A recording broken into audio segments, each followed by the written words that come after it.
సాటివే నాలో భాగస్వామివై యేసును వెంబడించు సహవాసివై అంతము వరకు నీకు తోడై ఉండి క్రీస్తుని నీడలో ఫలించెదము.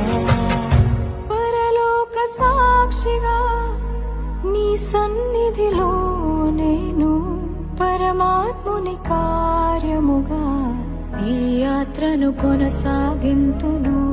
పరలోక సాక్షిగా నీ సన్నిధిలో నేను పరమాత్ముని కార్యముగా ఈ యాత్రను కొనసాగింతును.